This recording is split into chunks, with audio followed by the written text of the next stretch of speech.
vendredi 16 juin. Madame, monsieur, bonsoir. Bonsoir Zohel Bouzid. Bonsoir Fatah Mhanni, tout de suite les titres de l'actualité. Les détails du plan d'action du gouvernement dévoilé aux députés. Parmi les mesures phares, c'est l'augmentation des prix des produits et services subventionnés. Les détails dans quelques instants. En politique, les partis islamistes sur le point de concrétiser leur fusion partisane.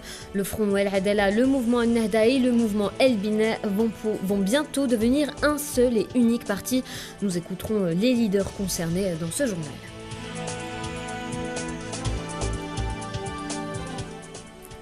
Le bac 2017 s'est terminé hier. Les syndicats parlent d'un bilan mitigé. L'examen a été entaché par plusieurs publications de sujets, mais après le début des épreuves, les syndicats de l'éducation réclament des enquêtes approfondies.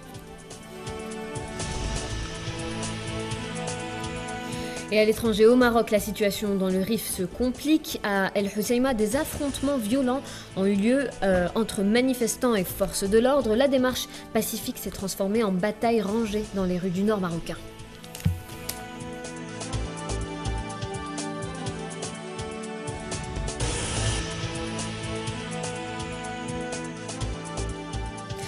Mais avant de développer ces titres, tout d'abord, cette information sécuritaire. 5 éléments de soutien au groupe terroriste ont été arrêtés par la gendarmerie nationale à Stigla, à Blida et à Oran. C'est ce qu'a annoncé ce vendredi le ministère de la Défense nationale dans un communiqué. À Adarar, des détachements de l'armée nationale ont découvert des caches d'armes et de munitions. À Tipaza également, une cache d'armes contenant 3 bombes artisanales et des moyens de détonation ont été découvertes par les forces de sécurité selon le ministère de la Défense nationale. Depuis le début du ramadan, les comportements dangereux sur les routes continuent de faire des victimes, Fatma. Alors oui, hier encore, 9 personnes ont trouvé la mort et 12 autres blessés suite à des accidents de la route survenus dans plusieurs régions du pays. Le bilan le plus lourd a été enregistré au niveau de la wilaya de Sétif où 3 personnes sont décédées et 7 autres blessées dans 3 accidents de la circulation. On écoute à ce propos le responsable de la sécurité routière à la DGSN. Il a été interrogé par Yassine Mekhal. Nos services continuent à enregistrer une hausse des accidents de la route dont 96% sont dus aux erreurs humaines. Les excès de vitesse sont la cause première de ces accidents, spécialement durant ce mois de Ramadan, suivi de la fatigue due au manque de sommeil et aux longues soirées. Et on va parler à présent du plan d'action du gouvernement, Zoher. Oui, un plan d'action qui sera présenté dans quelques jours en plénière au Parlement. Parmi les mesures phares prévues dans le plan du gouvernement, l'augmentation des prix des produits et services subventionnés, cela avant d'aller progressivement vers le ciblage de l'aide publique destinée aux personnes nécessiteuses. Les détails avec Mohamed Amin Abrakan. Les Algériens finissent l'année comme ils l'avaient entamée. La hausse sur les prix des services plane. Fini donc les gratuités des services de santé ou encore la billetterie des voyageurs qui sera revue à la hausse, elle aussi. Le gouvernement a décidé de passer à l'acte, imposer l'imposable sur les petites poches algériennes. Depuis la fin de l'année, les membres du gouvernement prenaient à tour de rôle la parole pour assurer les consommateurs algériens. L'ancien Premier ministre Abdelmalek Sellel avait ainsi affirmé que le pouvoir d'achat des Algériens n'allait pas être affecté, mais la réalité est tout autre. Étranglée par un déficit budgétaire profond et l'érosion du fonds de régulation des recettes, l'Algérie a procédé à un rabotage dans la loi de finances 2017 pour la 3e année consécutive. Les anciennes mesures, entrées en vigueur le 1er janvier dernier, imposent entre autres une augmentation de 2 points de la TVA qui passe de 17 à 19%.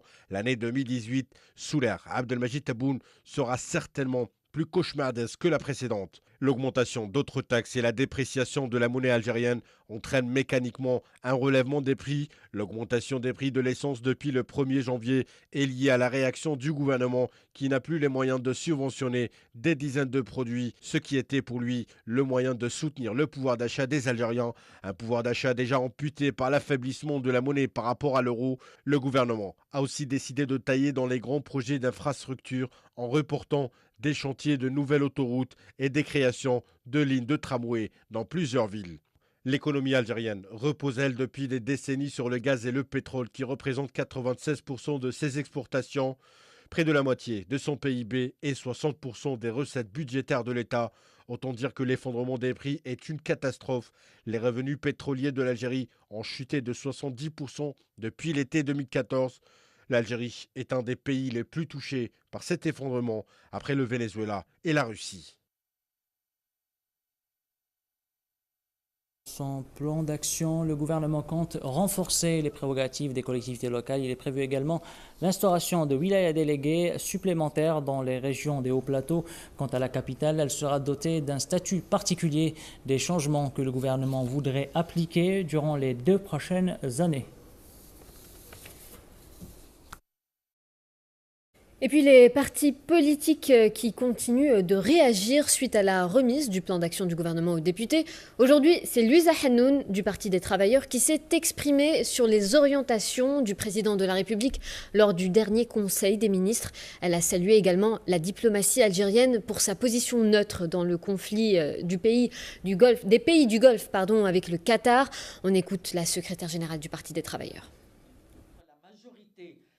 لقد ارتحنا في حزب العمال عندما اعترض رئيس Nous avons été soulagés au PT lorsque le chef de l'État s'est opposé au recours à l'endettement extérieur, car ce type de recours confisque la souveraineté économique et à notre niveau, nous ajoutons que cela impacte les souverainetés sociales et économiques. Pour nous, une politique créatrice d'emplois nécessite un nouveau système fiscal. Notre position est de ne pas adhérer au chaos. Explicitement, notre position est d'être dans la résistance face aux guerres et aux politiques menées, que ce soit dans notre région ou ailleurs dans le monde, par des puissances impériales. Et c'est d'ailleurs la position qu'on a affichée pour l'Irak, le Yémen ou la Libye. Nous ne défendons pas les régimes, mais des peuples et les souverainetés nationales.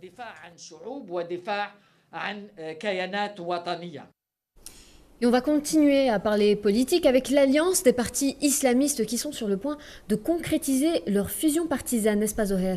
Oui, le Front El Moustaqbel, le mouvement Ennahda et le mouvement El Bina qui ont composé une alliance pour affronter les législatives vont bientôt en ne faire plus qu'un. Actuellement, ces partis sont en plein préparatif pour concrétiser cette fusion. L'Union pour la Renaissance, la Justice et la Construction devrait devenir un seul parti avant l'élection des locales. Jawida Abbas a rencontré les leaders de ces partis pour en savoir plus. La scène politique nationale est loin d'être un long fleuve tranquille, c'est du moins ce qui ressort de la dernière alliance verte qui vient d'être conclue entre le FJD, Ennahda et le mouvement El Bina. En effet, alors que le parti d'Abdallah Jaballah et de Mohamed Douibi ont donné le la le 20 décembre dernier, en signant une alliance en vue d'une fusion entre les deux partis et que les observateurs de la scène nationale l'avaient lié au moment des faits aux législatives de mai dernier et aux ambitions du parti d'Ennahda de briguer des sièges à la PN, voilà qu'apparaît une nouvelle alliance entre ces trois partis en vue des locales. L'enjeu n'est pas des moindres, notamment après les instructions qu'a données le chef de l'État au Premier ministre de procéder sur le plan social à des subventions ciblées, procédure qui rappelle d'entrée de jeu le rôle que devront jouer les mairies dans l'identification des personnes aux besoins spécifiques et dans la gestion des budgets locaux. S'agira-t-il d'une force politique qui tentera de faire l'équilibre avec ceux de l'alliance présidentielle après l'échec de l'ISCO? Toujours est-il, et pour se préparer au local, les trois formations politiques islamistes ambitionnent d'aller vers une alliance structurée. Avant d'aller vers un séminaire qui ouvrira le bal à cette alliance, ils ont dégagé un programme. À la clé, différentes commissions et ateliers, leur mission, dégager un organigramme qui répond à la demande intellectuelle de la mouvance verte et satisfait ses revendications.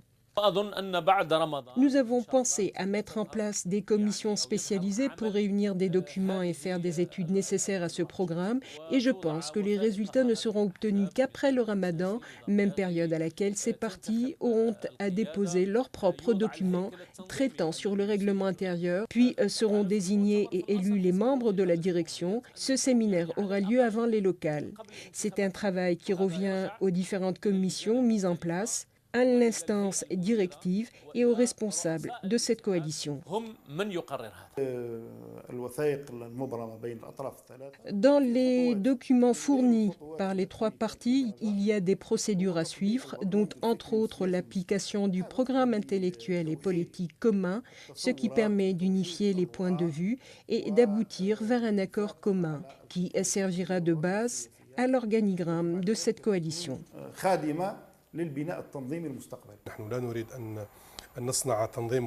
Ce qui nous intéresse le plus, c'est d'œuvrer ensemble pour aboutir vers un organigramme commun basé sur des idées communes, collectées tant au niveau de la base partisane qu'au niveau des membres directeurs du parti.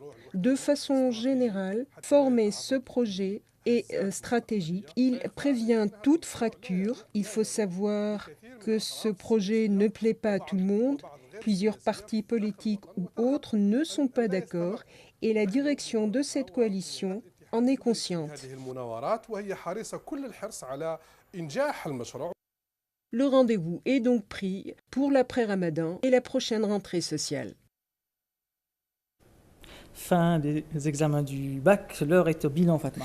Alors oui, un bilan mitigé selon les syndicats. Il révèle que plus de 10 000 candidats ont été exclus du concours, soit plus de 2% au total des candidats au baccalauréat. Ces élèves ont été exclus pour s'être absentés ou être arrivés en retard, au moins à l'une des épreuves. Par ailleurs, plus de 34% des candidats libres ont été exclus pour les mêmes motifs. On va continuer à parler de ce bilan, Zoher. Oui, vous le disiez à l'instant, Fatma, un bilan mitigé selon les syndicats. Durant la période des examens du bac, le ministère de l'Éducation a relevé plusieurs tentatives de déstabilisation. Certains sujets ont été publiés après le début des épreuves, ce qui ne remet pas en cause la crédibilité des examens du bac. Les syndicats réclament pour leur part des enquêtes approfondies. Retour sur les faits avec Souhila Kilada. Le ministère de l'Éducation a réussi le pari d'organiser les épreuves du bac sans incident majeur. Surveillance accrue, dispositifs sécuritaires importants ont été mis en place pour parer à tout problème. Malgré cela, certains sujets ont été mis en ligne sur les réseaux sociaux quelques minutes après le début des épreuves. En ce qui concerne la fuite des sujets, la tutelle a réussi à éviter cela. Mais néanmoins, des photos de sujets ont été publiées sur les réseaux sociaux. Il faut démasquer les coupables. Pour que le scénario cauchemardesque du bac 2016 ne se reproduise pas, la tutelle a notamment prévu plusieurs sujets de réserve en cas de fuite. Il y avait 3 différents sujets pour chaque épreuve. Il y avait le sujet officiel et les sujets de réserve. Donc, il n'est pas impossible de préparer des épreuves de bac spéciales pour le Sud. On remarque une volonté de nuire à l'éducation nationale ou à certaines personnes, y compris la ministre de l'Éducation. Cette année encore, le nombre de candidats absents ou exclus des épreuves était important et l'association des parents d'élèves estime que certains présidents de centres d'examen avaient leurs responsabilités. Environ 2000 candidats ont été exclus des épreuves du bac, nous en sommes navrés, surtout pour ceux qui avaient 1 ou 2 minutes de retard. Nous considérons que c'est une mauvaise décision des présidents des centres d'examen. On a eu des plaintes de la part des parents d'élèves. Nous allons soumettre un rapport détaillé au ministère de l'Éducation pour éviter ce genre d'erreur à l'avenir. Le bac 2017 s'est dans l'ensemble bien passé, mais les incidents qui ont essayé d'émailler le bon déroulement de cet examen décisif sont la preuve concrète que le secteur de Nouria Ben Rabrit est dans le collimateur de personnes malveillantes. Voilà, les marchés de solidarité en la côte, Fatma. Alors oui, ces espaces commerciaux ouverts spécialement pour la période de Ramadan attirent beaucoup de consommateurs. Les prix des produits alimentaires y sont moins chers qu'ailleurs. La raison est simple, les producteurs vendent eux-mêmes leur production sans passer par des intermédiaires. Ce sont en fait autant de marges bénéficiaires épargnées au consommateur final. Suivez ces témoignages recueillis dans le marché de solidarité du 1er mai à Alger. Nous avons acheté de la farine, du beurre et tout ce qu'il faut pour préparer les gâteaux de l'Aïd. Les prix sont moins chers que dans les magasins et supermarchés. Dehors, la farine coûte 70 dinars. Ici, 5 kilos sont à 130 dinars. Tout le monde peut se permettre. Nous écoulons 160 quintaux par jour. La demande est très importante. À l'étranger, tout d'abord au Maroc, où la situation dans le Rif se complique. Hier, dans la soirée à Al-Husseima, des affrontements violents ont eu lieu entre des manifestants et des forces de l'ordre suite à la capture plutôt et emprisonnement des leaders du mouvement Hirak. La démarche pacifique s'est transformée en bataille rangée entre policiers et manifestants, jets de pierre contre tirs de grenades lacrymogènes, et ce jusqu'au bout de la nuit. Et puis en Tunisie, le gouvernement a annoncé la suspension de l'activité de plus de 50 associations et la dissolution de 15 autres pour non-révélation de leurs sources de financement. C'est ce qu'a révélé hier le secrétaire général du gouvernement, Ahmed Zarouk. Selon le responsable, la loi accorde au gouvernement la latitude de prendre les mesures judiciaires nécessaires à l'encontre d'associations qui refusent la supervision financière. Le gouvernement tunisien, qui mène actuellement une guerre contre le terrorisme, notamment en s'attaquant aux sources de financement d'associations jugées extrémistes et qui sont souvent aidées à partir de l'étranger. Et puis en Syrie, des frappes aériennes russes auraient éliminé l'homme le plus recherché au monde. Il s'agit d'Abou Bakr el-Baghdadi, le leader du groupe terroriste Daesh. Le ministère russe de la Défense a indiqué que des vérifications étaient en cours pour confirmer la mort du leader emblématique de l'organisation État islamique. Pour rappel, les raids aériens russes ont visé la ville de Raqqa en Syrie le 28 mai dernier. Les bombardements avaient pour objectif une réunion des chefs de Daesh où aurait notamment été présent El-Baghdadi. Et puis un mot de sport, football, la sélection nationale des moins de 20 ans qui se prépare pour les éliminatoires de la CAN 2019 entamera dimanche un stage au Centre technique national. Cette équipe est née d'une prospection qui a duré plusieurs mois et d'où un premier noyau a été dégagé.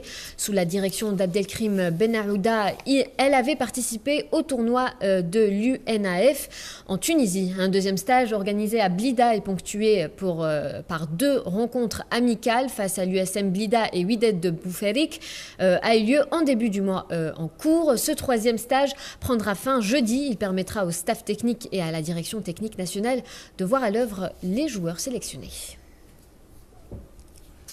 Dans le monde du foot, il est libre de tout engagement. L'international algérien de l'Olympique lyonnais, Rachid Ghazel, va quitter cet été le club rhodanien. Selon le quotidien français, l'équipe l'international algérien de l'Olympique lyonnais est intéressée, devrait incessamment rejoindre le club lombard, le MC Milan. Et en fin de contrat, il est en fin de contrat avec son club. Ghazel devrait quitter Lyon dans les prochains jours. Et puis basketball, les demi-finales de la Coupe d'Algérie de basketball dames, prévues samedi et dimanche à la salle de Staweli, opposent Hussein Dey Marine au GS Pétrolier et la JF Kuba au RC Bourj Bourg. La première demi-finale prévue samedi opposera les basketteuses du GS Pétrolier, toujours en course pour le doublé Coupe Championnat qui leur a échappé la saison dernière. Elles se mesureront aux détentrices du trophée, les Marines de Hussein Dey, qui auront à cœur de prendre leur revanche après la défaite en finale du championnat mardi dernier à Hedara. Voilà, nous arrivons au terme de ce journal. Merci de l'avoir suivi. Merci de votre attention. Bonne soirée à tous et à demain.